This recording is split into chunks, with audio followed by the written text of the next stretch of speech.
Last week, we took our bugs to our first obstacle, Viridian Forest. We made it through in one piece, then took on the rock leader, Brock. After winning with brains over brawn, we made our way to the base of Mount Moon. What awaits us inside? Let's find out together.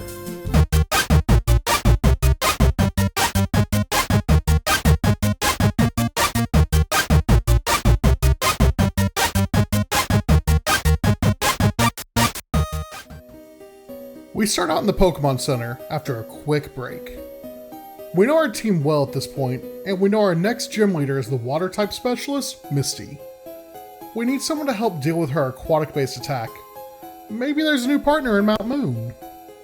We enter the cave and immediately find a TM for Bullet Seed. This must be a sign. We battle a bug type trainer who tells us there are suspicious men in the cave.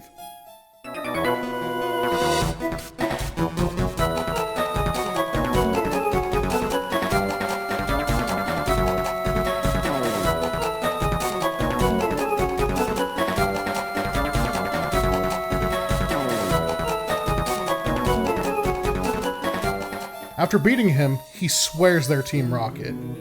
What are the Rockets doing here? Hopefully, we can just avoid them.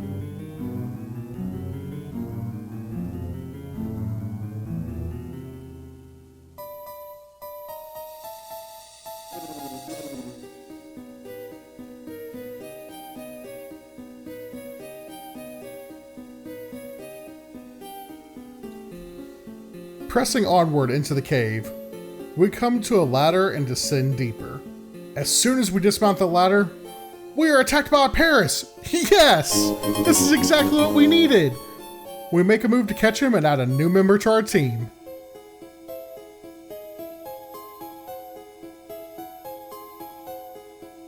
Our new fungal friend becomes Guy, and we check his nature. He has a naughty nature, which boosts attack and lowers special defense. The boosted attack is great and all, but his grass types will be special attacks and won't benefit from the nature. He also comes with Effect Spore, which can bestow a status condition upon the opponent. Overall, not a bad pickup. We teach him Bullet Seed, and we have a very nice answer for rock and water types.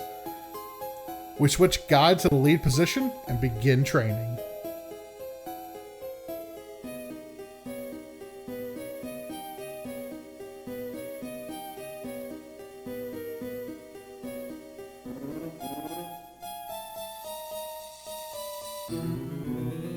As we return to where we met Guy, we press farther down the tunnel and are ambushed by a man in a black suit with a giant red R on his shirt. This must be a rocket.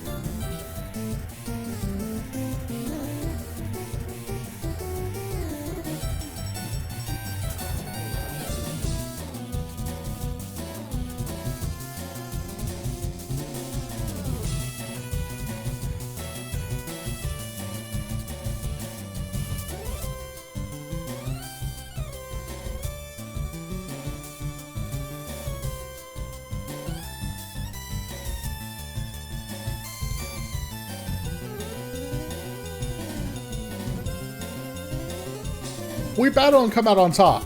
The grunt mutters that he blew it under his breath. These guys aren't so scary. We can take them on. After our brief scare with the Rockets, we push deeper into the cave, trying not to bump into every Zubat in the region. We meet and battle various trainers, learning more and more about what our strengths and weaknesses are as we go. For example, steel types like Magnemite pose a pretty big problem for us, but we were able to power past them by following our Brock strategy. In fact, let's take a moment and head to the classroom. Something many younger or newer trainers don't think about is non-damaging moves and switching Pokemon. I have my game set to set, so I don't have the opportunity to switch out my Pokemon after knocking out an opponent. This is typically done on challenges to help increase the difficulty. Due to this, you will often find yourself on the wrong side of a type matchup. You could just switch out, but then your new Pokemon entering the battle could take a costly hit, or your opponent could be using Pursuit, a move that hits a switching Pokemon harder. If you use a status move, such as Sleep Powder, or find a way to freeze your opponent, you can have a clean switch. On the topic of status-inducing moves, There are many moves that don't do damage, but could be used to make your Pokemon stronger. In challenge modes, you need to learn how to use non-damage moves to your advantage. In the fight with the Magnemite and Voltorb, you see a few different non-damaging moves. First, we put both Pokemon to sleep. This allows us to knock out the Magnemite cleanly, as well as switch to Spike. Spike uses a move called Focus Energy, which increases his critical hit chance. Critical hits can change the way a battle goes by doing 2 times the normal damage. Double damage is crazy useful and can turn the tide of battle in a heartbeat. Don't be scared to try status moves and non-damaging moves out, especially in the new Scarlet and Violet games. In the newest releases, you can change to any move your Pokemon has learned, so test the waters and see what combos work for you.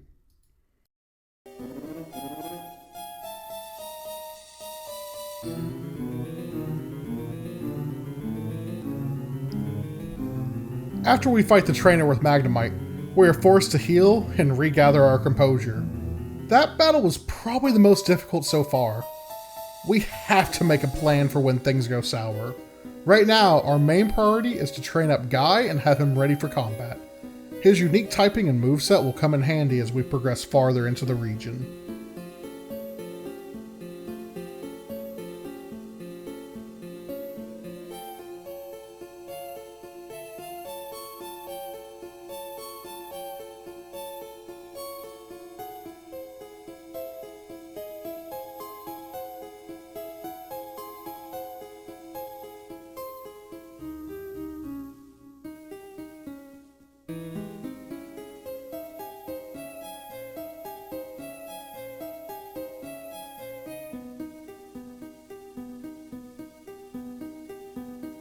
We eventually find another rocket, but we dodge him with some pretty sweet maneuvers.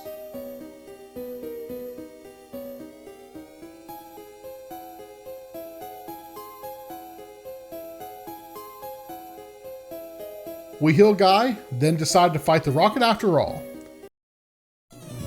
He informs us that they are pulling a big job, and that I should get lost. Well,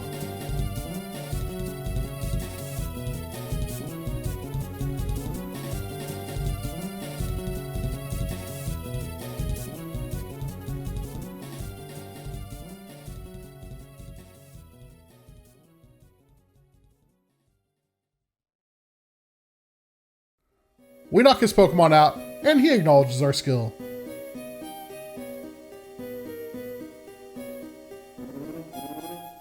We grab the TM for Thief and teach it to Silky, giving us our first Dark-type move.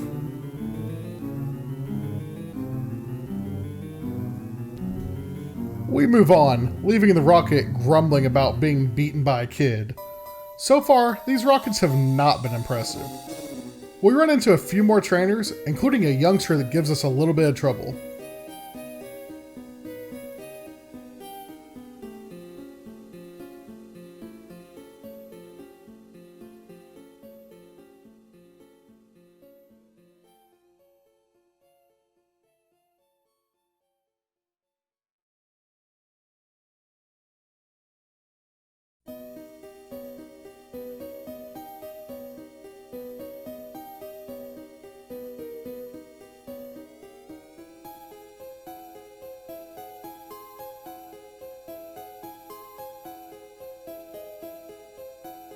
We run into a couple Clefairy, which are pretty rare, but this is a Monotype challenge, so I have to leave them be.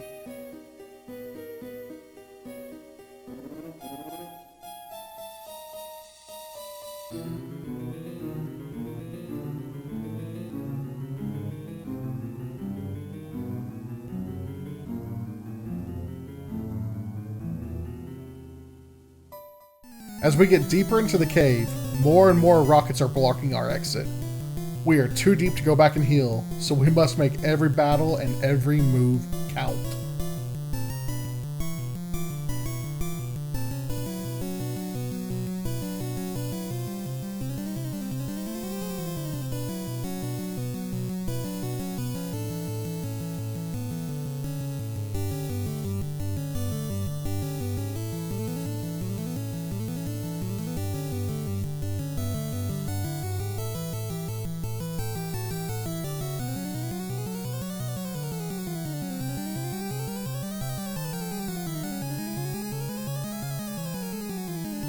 As we near the exit, there is one more rocket blocking our path.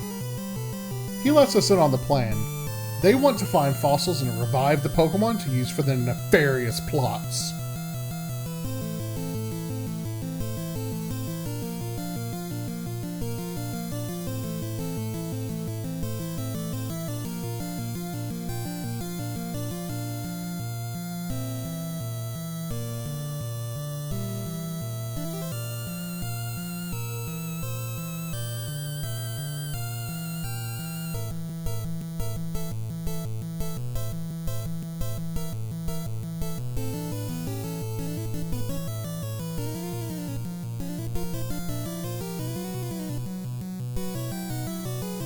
We beat the final rocket and advance towards the exit.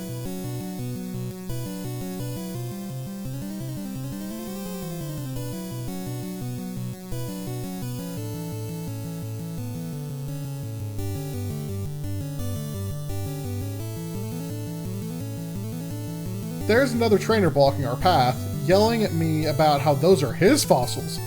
I don't really want one, but he insists that I'm trying to take them. I guess there's no avoiding this battle. My Pokemon aren't really looking great, but we have no other option since the trainer won't listen to us. He sends out a Grimer. That's something I didn't plan for, but Tank can handle it.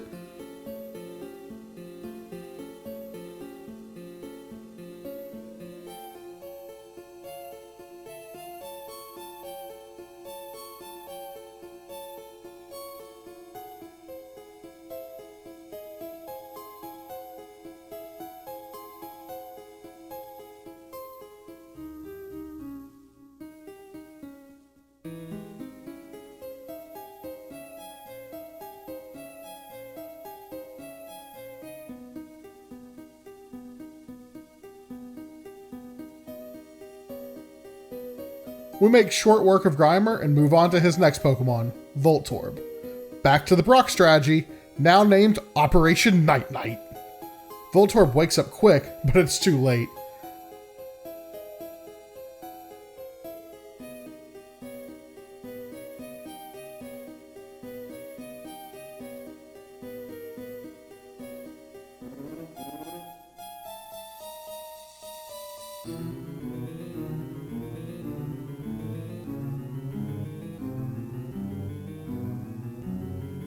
His final Pokemon is Coughing, which is another poison type. One confusion later, and the trainer relents.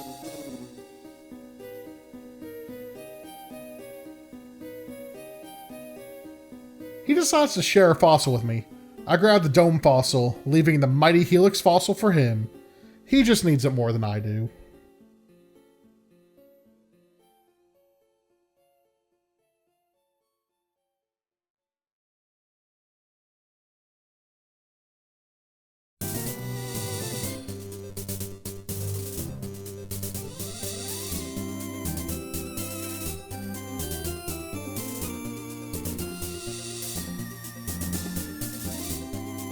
With that, we are finally able to leave the cave. We see Cerulean City not far off in the distance. We made a new friend with Guy, stopped the rockets, and even found a rare fossil. All in all, I would say that was a good adventure. Next stop, Misty and her water gym. I also heard rumors of a huge Pokemon fan on the other side of a famous bridge. Maybe I should stop in and meet him. But that's it for this episode. Remember to take care of yourself, take care of your friends, and be better.